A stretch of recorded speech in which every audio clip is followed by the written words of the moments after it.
cry My Beloved Rhodesia is the first chapter of the book 40 Days of Demolition. What was it like to live in Rhodesia? When this name Rhodesia pops up amongst the young generation, all they think of is colonization, imperialism, racial discrimination and a white settler government. I really do agree with the above assumptions, which are very true but do not comprehensively give a full description of life in Rhodesia. It is half-baked information. Historians, too, have connived to deliberately sanction the millennials against the other positive side of Rhodesia which outsmart the negative. In this discussion, it is a journey back to school for the new generations for a more comprehensive elucidation of the flip side of Rhodesia, which is by far the opposite of Zimbabwe.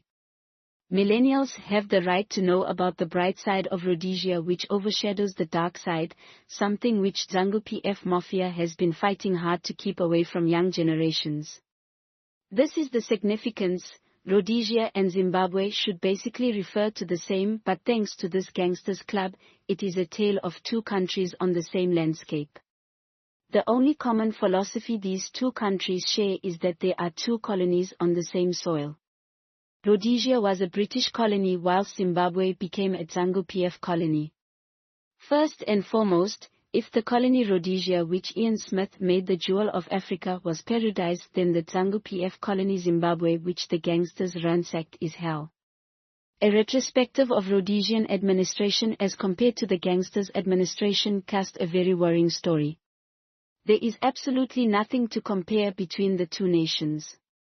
It is like comparing a river and a pothole, a bicycle with an plane, apples with chocolates, a village hut with a skyscraper, and more precise, it is like comparing a US dollar with a bond note.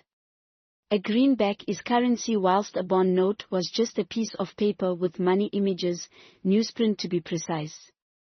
If ever you find yourself contemplating in this kind of comparison, then please sought psychiatric help urgently before your sanity deteriorates to gangsters club standards.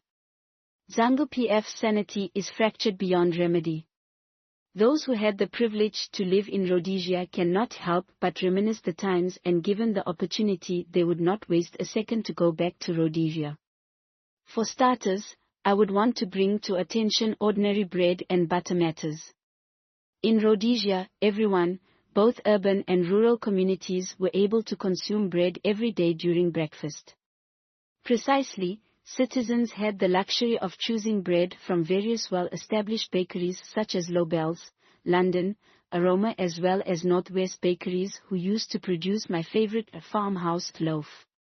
Oh, I miss you, my farmhouse. All these ZANU-PF took away. In Rhodesia, everyone could afford to eat beef every day. Settlers' administration established a state-run company called Cold Storage Commission, CSC, in 1938 to serve the interests of small-scale cattle farmers and promote the country's beef industry. It became the provider of cheap and quality beef to all citizens, blacks or whites, and everyone would afford CSC beef in both cities and villages. Again, ZANU-PF took this away. Settlers' administration also created a state-owned dairy company called Dairy Marketing Board. Its business was to supply the whole country with fresh milk and other dairy products. Every morning, whilst urbanites were still asleep, the dairyman would move door to door depositing a bottle of fresh milk either on the door or veranda. He will then come later on to collect his money after everyone have had their breakfast. Again, ZANU-PF would take away. Now this are just bread and butter matters. It is not luxury but a right for every citizen. The settlers gave us, but ZANU-PF took them away. Even when it came to urban housing, Ian Smith administration would build houses in townships, and the moment a couple got married, they would then present their marriage status to the authorities, and a house would be allocated to the couple on a 25-year bond period paid to the local council. That bond was very insignificant, little money to be precise. The insignificance of the monthly bond was such that it could be compared to the price of daily loaf of bread, and in essence, all citizens would afford to own a house. Whether one was a teacher, nurse, driver, postman, messenger or clerk, it didn't matter, the settlers' administration made sure that all urbanites had a right to shelter. Precisely just before independence, Smith would boldly declare as follows: "We had the highest standard of health, education and housing for our black people of any country in Africa." That was what Rhodesians did, and shouldn't we be given credit for that? This again ZANU-PF took away. Then neighborhood lighting. During Smith administration there was no load shedding. These two words, load and shedding, were only introduced to citizens by ZANU-PF. Ian Smith's regime even installed street lighting in all townships. Neighborhood street lights were just 20 meters apart. It was a well-known system that street lights would be powered around 6 p.m. and switched off the next morning at 6 a.m. Neighborhood streets were so lightened at night that citizens would see everything from a distance. It is common knowledge that in Rhodesia, township kids had the luxury to play soccer, bora richikwesh, at night until about 8 to 9 p.m. under those streets' lights. Again ZANU-PF took away. Dark cities is what the Gangsters Club established. If Ian Smith's Rhodesia was a country, then ZANU-PF's Zimbabwe is not even a village but a squatter camp. Everything in Rhodesia functioned perfectly, whilst these gangsters condemn Zimbabwe to a den of every form of chaos. In Rhodesia, all urban houses were connected to uninterrupted piped treated clean water 24/7, but 45 years later, acute water supply in all cities became the modus operandi, resulting with authorities employing water rationing systems. City residents resorted to drilling boreholes and wells, a system Zimbabweans grew up knowing that it was for the rural areas and farms communities. What is most scaring is that ZANU-PF would not see anything wrong when cities were slowly becoming villages. Transport-wise, settlers' administration also created the best urban transport system in Africa through a company called Rhodesia Bus Company. In Salisbury, its subsidiary was known as the Salisbury United Omnibus Company. This is the most efficient urban transport system I have ever experienced. The buses were available on time and on schedule. One would catch his or her bus to and from work every day at the same time without a problem. I can only compare this system with the modern-day South Africa's GO-train, bus and train system. The trains are always on time and on schedule.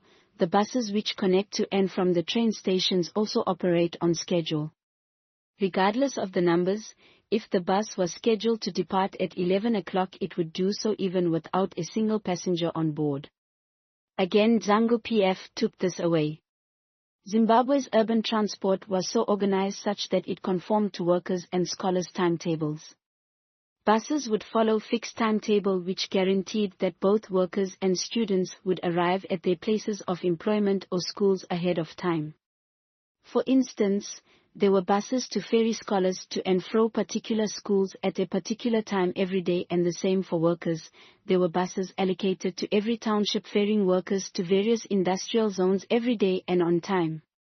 My fellow citizens, this cancer called inflation was just for the learners in Rhodesia. We used to pay for our daily requirements in cents. A loaf of bread used to cost 15 cents, whilst urban bus fares would range from between 5 cents to say 26 cents. I don't remember paying a ticket beyond that fare.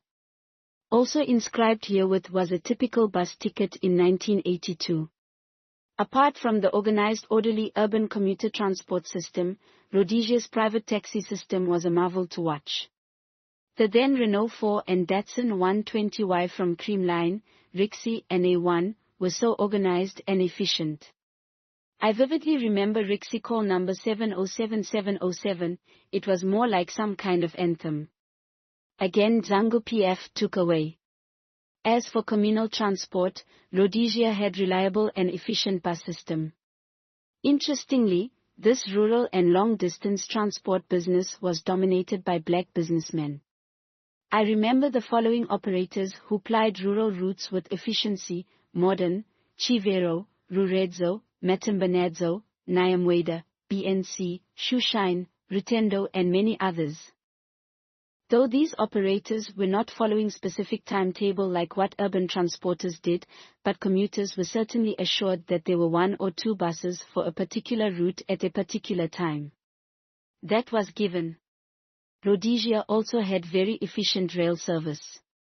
Apart from the commercial side of industry, what comes to my mind first are the brown passenger wagons which would shuttle between Bulawayo and Harare and also between Salisbury and Emitoli every day and on schedule. One would not wait for the night trip from Salisbury to Bulawayo with stopovers in Norton, Hartley, Gatuma, Kwekwe and Gwelo. The trip would start at 7 p.m. and end at 7 a.m. the following morning and vice versa. It was just a joyride. Again Zangu PF took this away. Then air transport is another tragic Zangu PF casualty. Rhodesia established a national airline called Air Rhodesia in June 1964. It became a corporation on the 1st of September in 1967 and flew local routes to Buffalo Range, Bulawayo, Wankie, Fort Victoria, Kariba, and Victoria Falls. With over 15 aircrafts, Air Rhodesia also flew regional routes which included Johannesburg and Durban in South Africa, Beira, Vilanculos and Lourenço Marques in Mozambique and Blantyre in Malawi. 45 years later, Air Zimbabwe would struggle to take just one plane to the skies. More so, local routes of Buffalo Range, Masvingo and Wang have been completely forgotten as domestic routes whilst all those regional routes were condemned to fairy tales. Again Zangu PF took this away. Health-wise, Settlers Administration built the country's biggest referral hospitals with Harare and Upilo hospitals amongst others for the black community. Rhodesian hospitals were the largest and best equipped in the whole of Central Africa and compared favorably with those in Britain and North America, USA today. My fellow citizens, Upilo and Harare hospital standards would match standards of those hospitals of USA, yet the colonial masters had established those hospitals with those facilities for black Africans in Africa. Whilst Ian Smith's vision was to develop such an advanced and efficient healthcare system that was of international standard which could compete with those in developed countries, Zangu PF's vision has been to demolish every available health system. Ian Smith dreamt of a scenario whereby those in the North, specifically USA and Europe, would come to Africa for treatment, yet these gangsters are obsessed in doing the opposite. Ian Smith even joked that the then UK Prime Minister Winston Churchill would migrate to the continent for health care. From that perspective, Ian Smith proved to be more Pan-African than the whole bunch of black herdsmen who have been masquerading as leaders up to the present day. They have an obsession of looting from Africa and depositing or rather investing their loot in Europe or Dubai. My fellow citizens, it is not about the color of the skin, but color of the mind that matters. In the same manner, Rhodesian administration set up municipal managed clinics in townships which were very equipped functional health centers. Settlers' government also set up rural council managed clinics in the rural areas with missionaries setting up hospitals. Without any reservation, those council-run clinics and missionary hospital standards of pre-independent Zimbabwe were decades ahead of what Zimbabwe had 4 decades later. Even rural councils' clinics and missionary hospitals had ambulances which were ready for emergency purposes for free, something Zangu PF also robbed the cities of. 4 decades later, Zangu PF took away these centers as they now resemble abandoned ghost camps. Crippled with drugs, manpower, acute water and power shortages, Zangu PF grounded Zimbabwe's public health care systems and is as good as non-existent. Everything is depleted, more so critical health staff, doctors and nurses have been subjected to poor remuneration, prompting them to engage in endless strikes. For the record, the same hospitals were of the highest standards in the world during Ian Smith's administration whilst Rhodesia was under UN world sanctions. The few functional health care centers available are privately owned and not accessible to the majority of the citizens who are not just poor but broken as well. These gangsters do not care because none of them uses local health centers. The situation of Zimbabwe health care system is a typical case of soft genocide in motion. citizens have been dying of preventable diseases. Collapsed basic health care system is evidence that ZANU-PF administration was murdering citizens silently and ruthlessly. Contrary to Ian Smith, who wanted Europe and America to come to Africa for health care, ZANU-PF gang fly out of the country whenever in need of medical treatment. It is for this reason that Vasco would die in Singapore hospital. It is also for this reason that the 2017 coup leader who became vice president in the aftermath of the coup, Constantine Chiwenga, would spend months in South Africa and China whilst receiving medical treatment in 2019. They just do not care about Zimbabwe's health care because they do not need it. Despite all the gloom and doom, one thing that Zimbabweans treasure and are immensely proud of is the Zimbabwe education system. Zimbabwe's education, though compromised, still remains the only thing ZANU-PF had failed to demolish. The reason they failed to demolish Zimbabwe education system is that it is not a commodity which they can loot and sell. Education is not a tangible product which they trade for profiteering. Even through decades of dictatorship, Zimbabwe continued to produce generations of skilled graduates. With one of the highest literacy rates in Africa, and a radical education policy, the country's education system has served as that bright, shiny gem that couldn't be dimmed by any circumstance. Rhodesian education systems and standards were the best in Africa, hence the only credit we can give ZANU-PF is that they did not completely abandon that education system in favor of their dubious indigenous ideologies from the bush. Quite true, there is empirical evidence on the vices of institutionalized racial, political, social and economic segregation. Nevertheless, every tragedy has a good side, and Rhodesia's sophisticated education system was already set for greater things. I also want to make it very clear that it is absolutely false that this club educated Zimbabweans. Zimbabwean education system is a product of settlers' administration and the gangsters inherited educational resources left by the settler administration. Even prisoners would study whilst incarcerated and obtain degrees, citation Vasco. Considering that Vasco and others could study their degrees whilst in prison, 45 years after independence, even Zimbabwean prisons should have universities too, but that which Vasco benefited in the 60s, ZANU-PF would take it away too. Rhodesian educational system was inspired with skills, something this club's propaganda machinery would sarcastically twist the scope of skills education to imply that white Rhodesians wanted a large stock of skilled blacks so that they would run their farms, factories and shops while they enjoyed extended golf holidays. Ian Smith established apprenticeship training for those who could not continue with academics to produce skilled artisans. My fellow citizens, educational system back then was so good and meaningful such that Form 2 graduates would get good jobs, something which Zimbabwe's university graduates have been deprived of. More so, for the record, all tertiary education was funded by the government. Students would not pay fees at the only university available, University of Rhodesia, now University of Zimbabwe, polytechnics, nursing schools and even for those doing apprenticeship training. More so, all those under tertiary training would receive government-funded grants which were popularly described as payouts throughout their training period. Again, ZANU-PF took this away too. Council-run government schools in townships were well equipped and properly administered. Rhodesian schools would provide learners with pencils, pens and books as well as milk during break time. I stand to be corrected. One cannot compare the then standards of government schools of the 70s which were run by the municipals to the current state-run schools. There is absolutely nothing to compare. It is like comparing Dubai and Harare. Sheikh Mohammed bin Rashid transformed Dubai is a modern city whilst this deplorable club condemned Harare to a village.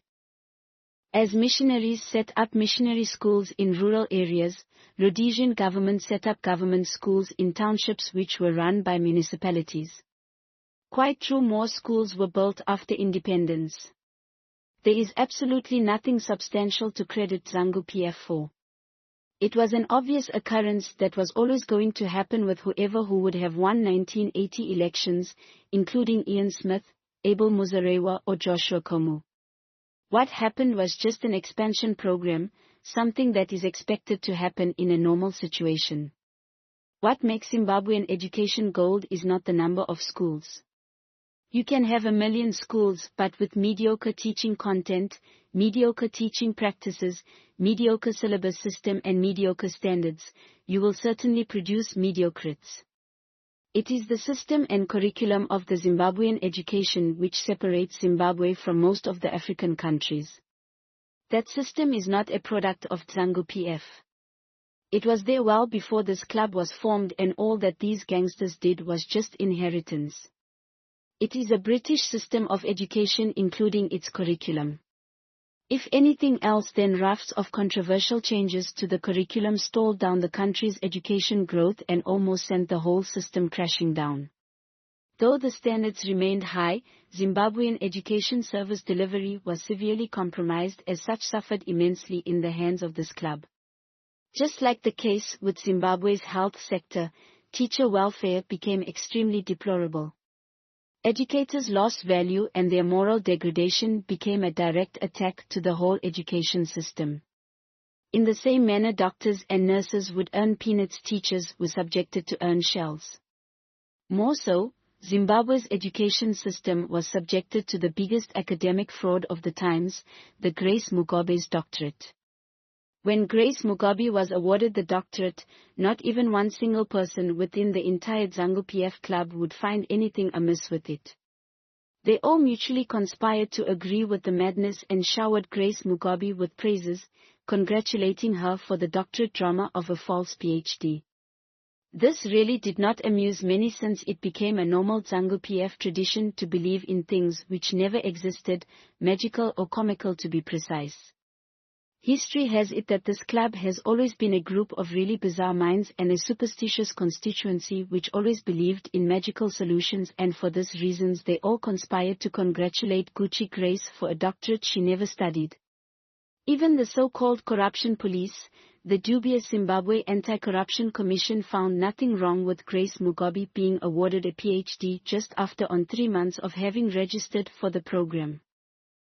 The background truth behind Gucci Grace's miraculous PhD is a fascinating story. It was a political muscle for Gucci Grace, since her main political target, then Vice President Joyce Mujuru, had successfully completed her PhD studies, and on that trajectory the system ruthlessly sacrificed Zimbabwe's education system. Whilst Rhodesia's Standard 6 and Form 2 graduates were able to become successful professionals, either being nurses or teachers, and would live a moderate middle-class standard of life with their own houses and cars, Zimbabwe's university graduates would struggle to find a decent job within the economy. They would not afford to rent even a house or apartment, as they are relegated to mere street vendors selling vegetables, mobile phone airtime vouchers, and snacks for school children. In contrast, the gangsters' elite would live on the extreme edge of luxury from immeasurable wealth accrued through large-scale looting of the economy, owning private jets, luxury cars and spacious houses. Citizens of Rhodesia had a working culture, yet citizens of Zimbabwe were relegated to vendors, dealers to be specific. A hustler society is what these gangsters established. While citizens of Rhodesia believed in the correct philosophy that one can only have a better life through education and hard work, citizens of Zimbabwe have been subjected to invest their faith in hustling for a living. Citizens of Rhodesia were motivated to go to work every morning knowing that they would be gainfully rewarded with a good salary, bonuses and a pension to take care of them upon retirement. Again, something the club took away. Sadly, ZANU-PF did not just take away pensions of Zimbabwe, its ugly system of currency manipulation employed by Reserve Bank of Zimbabwe eroded even pensions and savings of Rhodesians. Infrastructural maintenance scenes that Zimbabweans in South Africa see every day are not new to some of us. In Rhodesia, we witness some form of infrastructural maintenance also on daily basis. Local municipality electricity vans would move around maintaining and repairing street lighting whilst the bitumet company was resurfacing roads. Rhodesian roads didn't have potholes, the roads were clean with no clutter or rubbish heaps on site. It was the job of the letterman we used to call Amujobo to clean the streets and surroundings of any rubbish. I remember that as young primary scholars we even warned ourselves from the risk of just throwing litter anywhere because of Amujobo's care. That alone instilled some form of discipline within the communities. 4 decades later, dumping sites are a doorstep away. The moment one steps out of their homes, they are greeted with heaps of smelling garbage. Refuse collection has become a privilege. Fellow citizens, the Sunshine City of Harare was once the most cleanest city in Africa, to the extent that visitors from Europe and America would not believe that Harare was in Africa, citing modern buildings, uninterrupted running water, roads without potholes, street lighting and no garbage on site, among many other positives. But 40 years later, the opposite became the reality. The Gangsters Club condemned Harare to another typical product of African administrative chaos. Potholes everywhere, dead street lights, burst sewer pipes, inconsistent running water. When available, the water is not safe to drink, streets that have been turned into an open-air market, and garbage all over the place. More so, every street has a chaotic combi taxi rank. Mayhem of disorder is the least one would infer of Zimbabwe cities today. Then radio and television. It is really heartbreaking to imagine the deplorable standards of Zimbabwean broadcasting networks, considering that Rhodesia was the first country in Africa to establish a radio broadcast in 1933, whilst it was only second to Nigeria in introducing television on the 14th of November in 1960. 65 years later, Zimbabwe only had one TV station. In contrast, Zimbabwe neighbor South Africa, who only introduced TV in 1976, 16 years later, have to date several TV stations, including private operators. Even standards of SABC and Zimbabwe Broadcasting Corporation are incomparable. The latter is still in ancient ages. One wonders what really went wrong. If you didn't know, then the answer is not very far from you. It is called the curse with ZANU-PF.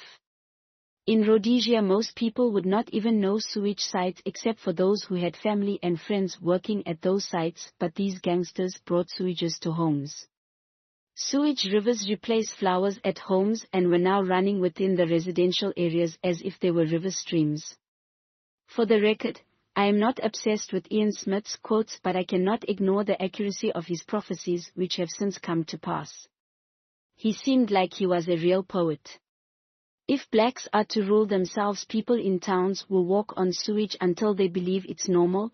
All the gains from colonization will vanish, infrastructure will collapse, roads will be impassable, trains will kill people until they're abandoned as an unsafe mode of transport, hospitals will be closed, farms will be grabbed, and nothing to feed the people. This was Ian Smith in reference to what would become of gangsters' administration. Raw sewage scenes became normal sights in black townships, and if anything else, it became unusual not to see such sights. Can anyone dispute that his prophecies were precise, especially when one looks at sewage and garbage littered all over Harare and Bulawayo? Prophetic Ian Smith was spot on. Not even the so-called prophets have ever been able to be so accurate and precise in their predictions. His only error was that he said blacks instead of ZANU-PF. Farms were grabbed, looted and vandalized. Agriculture vandalism created famine. Sewage sites became as common as sunrise, and neglected dilapidated infrastructure became as common as sunset. Public health care vandalized and hospitals were paralyzed. Away from the war front, Rhodesia had a very disciplined uniformed forces. The BSAP were very friendly, and even Rhodesian soldiers, black or white, were also very friendly. They were not monsters or terror to citizens. Rhodesian police would never ask for bribes from motorists. I vividly remember several times when my father would be stopped at roadblocks. Whenever police spotted some defects on his Austin Westminster car, my old man would never attempt to dip his hand into his pocket to pull out his wallet. He would gently apologize to the officers, and they would allow us to continue with our journey. These were real officers doing real jobs because their employer was taking good care of them. If we are to appreciate logic and desirable reasoning, something which can be linked to matured civilization, then a rational society would agree to my notion. I believe human beings have a very short life and everyone ought to live their best moments now and not tomorrow and not after 20 or 30 years.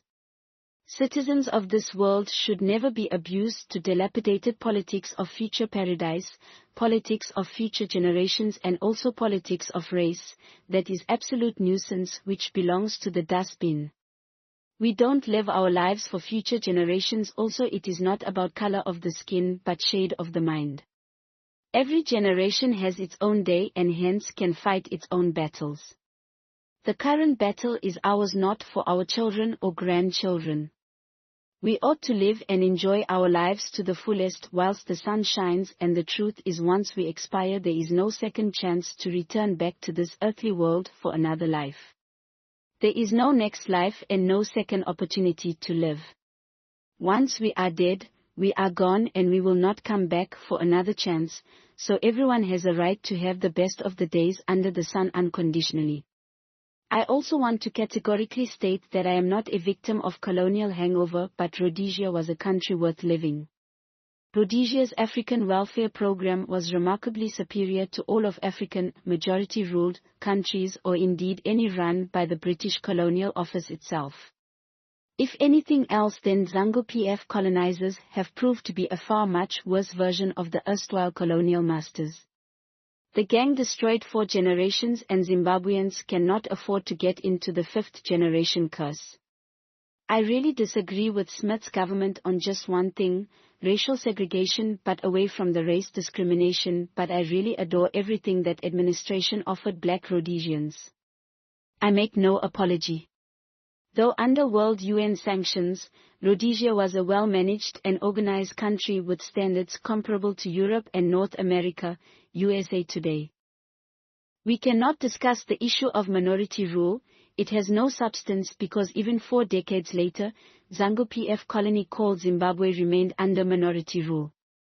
Although revolutionary misfits may find it appropriate to condemn Rhodesian administration as an evil administration, in earnest this gangsters club went beyond evil. Ian Smith was quite right and correct to the point when it comes to the breed and caliber of African politicians whom he was dealing with. In earnest, Ian Smith established a successful emerging economy. Although the benefit scale tilted more to whitest, still there were increasing prosperity amongst blacks too. It took the colonial settlers more than a century to carve a modern, functioning, European-style society out of raw African bushveld, but ZANU-PF even surprised the makers of James Bond 007, the man with solutions for everything, as they did not waste time to establish ruins in place of cities. In concluding this discussion of ransacked colonial gains, imperialism and colonization are human errors which the entire globe, including the perpetrators, agreed to condemn as regrettable tragedy in mankind history, but quite frankly this gang has made citizens to think otherwise. They have since made Zimbabweans to appreciate former colonial master. Those settlers took our land and exploited us of our labor. The imperialists had some degree of conscience to understand that even though they held a rather bigoted view of us being of inferior race, still we deserved some dignity befitting human beings. They made sure that we had uninterrupted clean treated water in cities. They built hospitals for our health care, schools for our education, industries for our jobs, houses for our shelter, university for our training, roads for our swift movement. It is true that Zimbabwe had modernized sensibly on independence, but ZANU-PF conspired to freeze the country's further developments, and on that trajectory, Zimbabwe's infrastructure was the biggest casualty. It was left to corrode, depreciate and deteriorate. It became antiquated such that the entire service delivery system was crippled, resulting in disenfranchisement of ordinary citizens in everything. Unfriendly business conditions created by blunt economic policies resulted in abandoned industries, pothole-ridden roads, and an economy forever in recession mode, which pushed millions of people to live and work outside Zimbabwe, a situation which orphaned most children whilst their parents were alive. This club's inspired Zimbabwean crisis are exactly the opposite of Rhodesia. Rhodesia attracted immigrants from both intracontinent and abroad. Living conditions and standards under this club Zimbabwe serve as a great betrayal for the Rhodesian blacks who danced in jubilation in 1980. What started off as endless joy and excitement for the previously marginalized, segregated, and oppressed Zimbabweans, with the advent of independence in 1980, gave birth to untold endless suffering which became chronic. 18th of April Freedom Day turned out to be a ZANU-PF curse. The freedom was hijacked and only belonged to a few elite clubs mafia.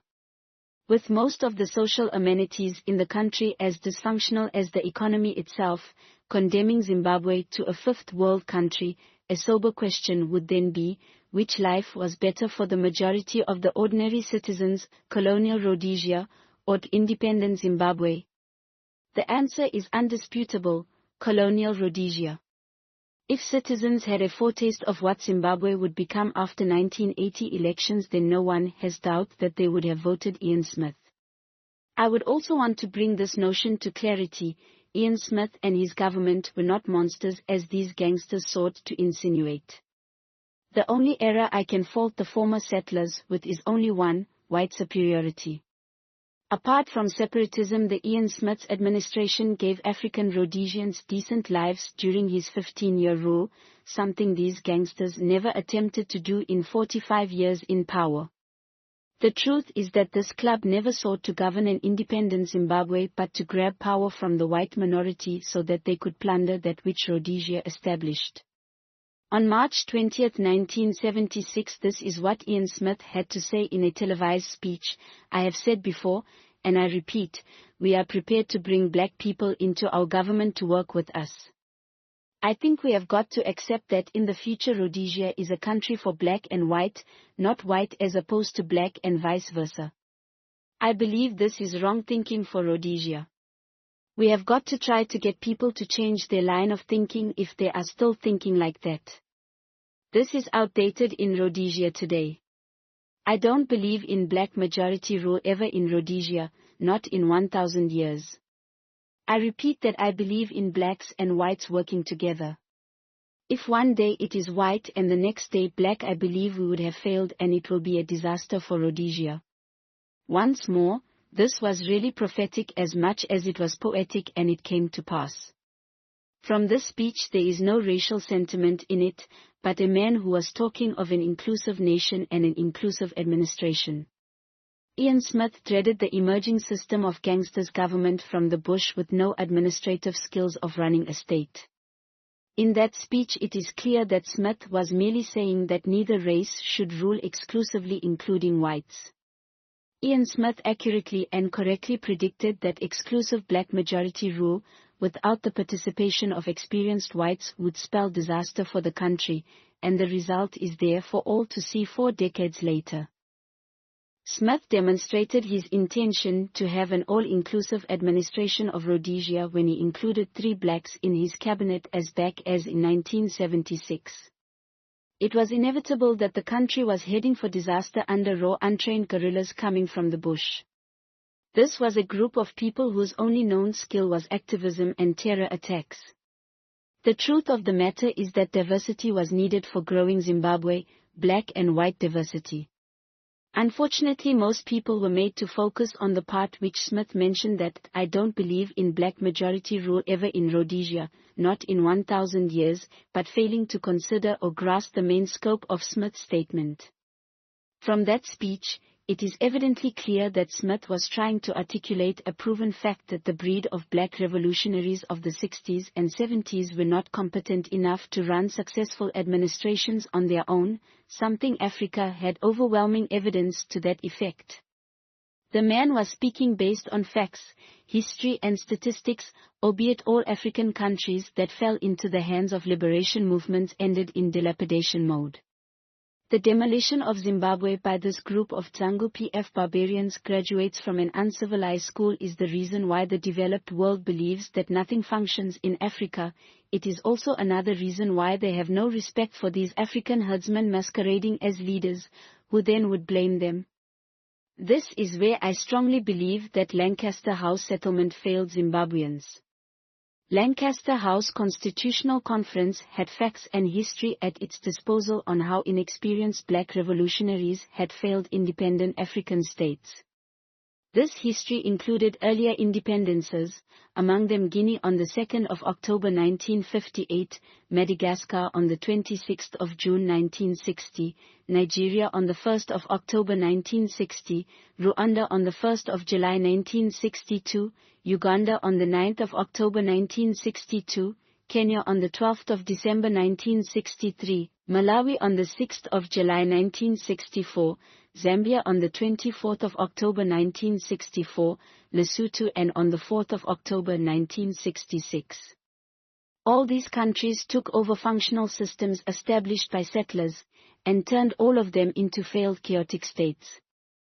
Lancaster House had a positive start when it reserved 20% parliament seats for the white minority, but that was not enough. It should also have came up with a continuity settlement for the incoming inexperienced executive black administration. ZANU-PF administration should have worked with their experienced predecessors for the first term or two. This would have afforded them time to learn and understand state obligations and relations. This would have given them an opportunity to transit from being militant to a civil organization. More so, this would have prevented this ZANU-PF power monopoly game as well as educated these revolutionary mercenaries on acceptable public office culture. This would have schooled these human misfits on responsible governance and accountability. Notably, Rhodesia had a strong centralized state bureaucracies which accelerated its developmental ambition, but ZANU-PF embarked on patronage economy which accelerated a combination of deindustrialization, disappearance of urban jobs, collapsing services and mass impoverishment matched by a resurgence of livelihoods hinging directly on access to land and mineral small-scale mining in diamonds and gold as well as agricultural. A free-fall society is what ZANU-PF made Zimbabwe. Everyone became a seller and everyone became a vendor, precisely a hustler society. Every street became a marketplace and every street had a taxi rank. I admire and appreciate everything Rhodesia offered black African natives and I bemoan for everything ZANU-PF took away from citizens. I make no apology.